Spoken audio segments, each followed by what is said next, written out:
আমার বাচ্চা সকালে ভাত খায়, এটা নিয়ে আমার কোনো সমস্যা নেই। এটা নিয়ে সমস্যা কাদের জানেন? ওর আন্টিদের সমস্যা। একদিন স্কুলে যে গল্পই উঠে গেল, বাচ্চারা সকালে কে কী খেয়ে আসে।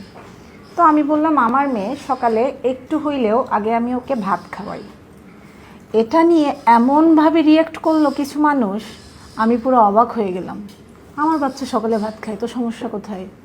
এতে তো আমার কোনো সমস্যা নেই। আমরা মারা করি কি, সকালবেলা বাচ্চাদের কিছু ফ্রাইড আইটেম দিয়ে থাকি, যেমন পাউরুটি টোস্ট করে দেই, চকলেট দিয়ে রুটি, বিস্কিট, কেক, এসব খেয়ে বাচ্চারা স্কুলে যায় সকালবেলা খালি পেটে। এটা মোটেও স্বাস্থ্যকর নয়। অথচ আমরা মারা এটাকে একটা স্বাস্থ্যকর খাবার বলে বাচ্চাদের সকালবেলা খাওয়াই দেই। কষ্ট কম হচ্ছে, একটা কেক খাচ্ছে, বিস্কিট খাচ্ছে। আকাশফি, তুমি আজকে কী খেয়ে আসছো? চা দিয়ে বিস্কিট। এটা কোনো খাবার হইল সকালবেলা? একটা বাচ্চার জন্য এটা কোনো খাবার হইল? আমি আমার মেয়েকে আর ভাত খাওয়াবো না। ওকে এখন দিব আমি একটা ডিম। ও ডিমের কুসুম খায় না, ও এখন শুধু সাদাটা খাবে।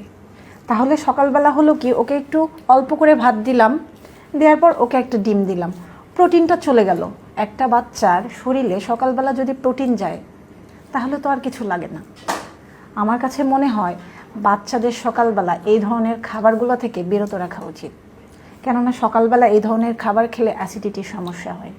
আবার অনেকেই দেখি সকালবেলা সাইট্রাস জাতীয় ফল দেয়, টক ফল দেয়।